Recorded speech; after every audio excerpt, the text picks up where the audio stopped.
Mga kabida, isang magandang oras sa lahat at welcome po sa aking channel. Eto po, magbigay lang po tayo ng reaction po mga kabida, no? Dito ho sa development po, ano, sa balita kung saan po ay nagkaroon po ng girian sa pagitan po mga kabida, no, ni General Nicolas Torre III at ito pong si DILG Secretary John Vic Remulla, mga kabida. Kung maalala po ninyo, sa vlog ko kahapon, ano, hinarang po ng NAPOLCOM po mga kabida ito hong revamp ano na pinatupad po ano ni General Torre po mga kabida sa PNP. At ito ay particular na po ito hong reassignment po mga kabida no ng mga top officials po ng Philippine National Police, lalong-lalo na po sa pagitan ho mga kabida ni General Banac po at saka General Nartates ano mga kabida. Ang rason daw mga kabida dito ho sa developing story, dahil daw sa pagka-arugante daw ni General Torre, ano, at lumaki na raw ito hong kanyang ulo, ano, kaya hinarang po ng NAPOLCOM po mga kabida, no, ito hong balasahan po ano, sa PNP po mga kabida. Actually, ang nagsabi po dito ano, ay ito hong si Ramon Tulfo po, ano, mga kabida, isa pong kolumnista. Okay? Ang rason daw kung bakit hinarang po ng PNP ito hong revamp po ni General Torre dahil nakalimutan na raw mga kabida ni General Torre na meron pa po siyang boss na mas mataas pa po sa kanya, no? Okay, sa Philippine National Police.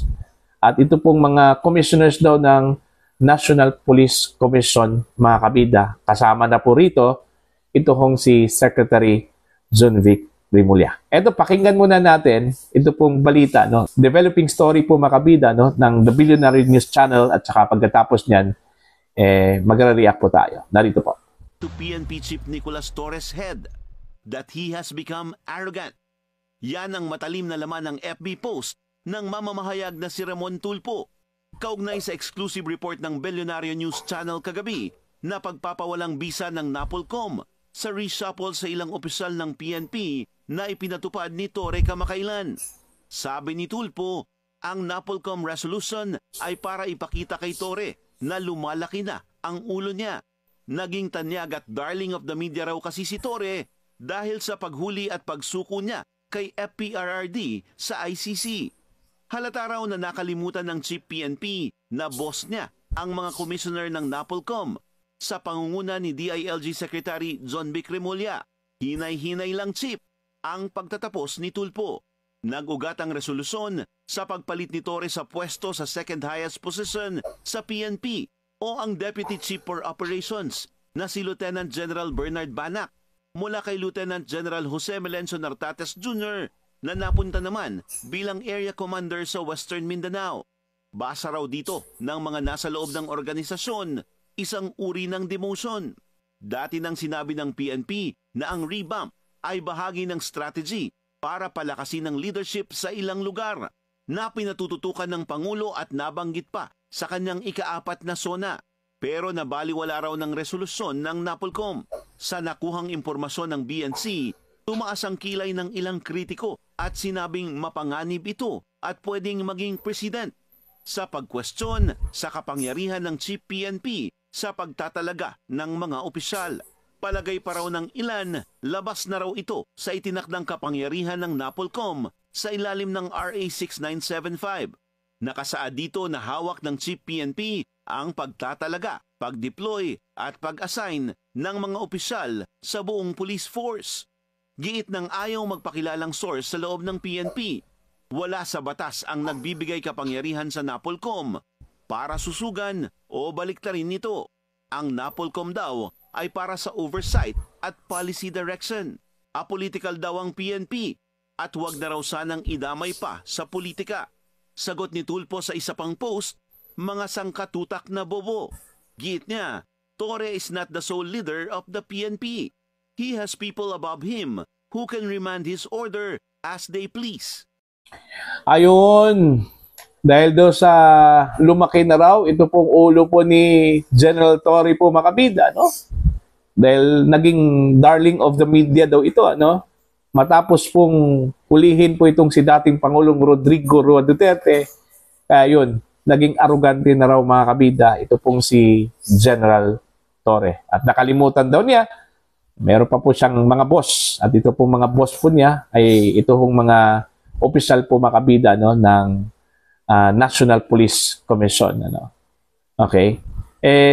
Kahapon po sa aking vlog po mga kabida, ang speculation lang po doon kung bakit ho meron pong girian ito pong si General Torre at saka si Secretary Rimulya po mga kabida, ay baka doon po sa pagtawag po ni Secretary Rimulya po mga kabida, no, kay General Torre na pitbull.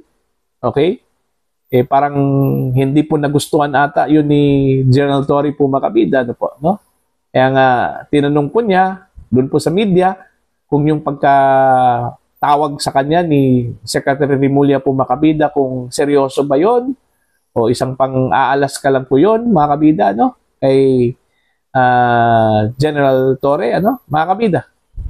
So, yun yung speculation na baka doon po nag-umpisa at nagsimula yung kanila pong hindi ho pagkakaintindihan po mga kabida. Okay? Pero doon po sa sinabi po ni Ramon Tulfo na yung asal daw ni General Torre po mga kabida, lumaki ang ulo, naging arugante, ano? Yun daw yung dahilan kung bakit po yun yung naging desisyon po ng NAPOLCOM, ano? At inuugnay po nila ito sa Vice Chairman po ng National Police Commission na si Secretary John Vic Rimulya po mga kabida ng Department of Interior and Local Government, ano? Dahil sa nangyari, may mga kritiko ho dito mga kabida, no, na pumuna po sa naging desisyon daw ng NAPOLCOM. Kasi ang sabi po nila, labas na raw sa kapangyarihan po ng NAPOLCOM po mga kabida yung kanila pong ginawa.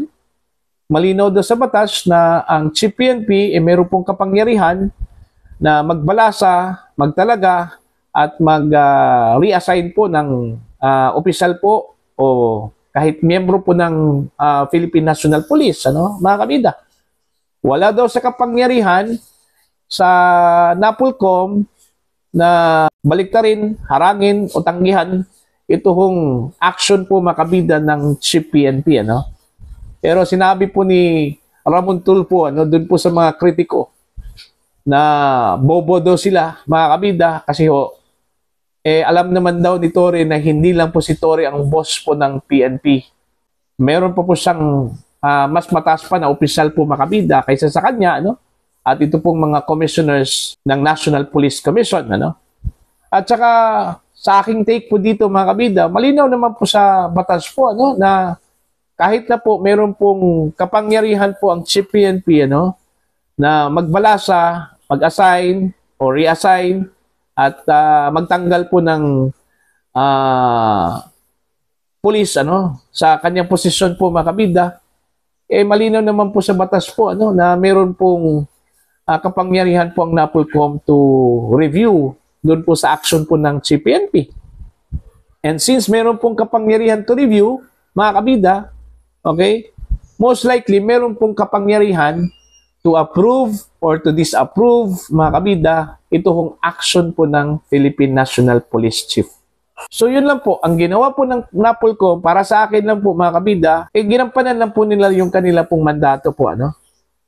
Ang sabi po sa balita po ng The Billionaire News Channel, meron daw nalabag daw na panuntunan, ano, panuntunan sa pag-reassign, okay, designate, ano, ng Chief PNP doon ho sa mga subordinates po niya, ano po. Kaya nga, yun yung ginawa po ng NAPOLCOM, okay? Hinarang po yung supposedly revamp sana mga kabida sa loob po ng Philippine National Police. At ito po ay minasama po mga kabida ng ilang mga nasa loob, ano?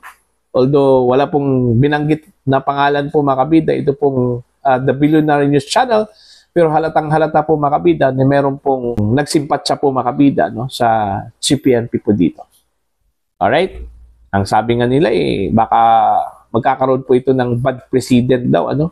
Ito hong ginawa po ng NAPOLCOM, ano, doon po sa decision po mga kabida o action po ng CPNP po.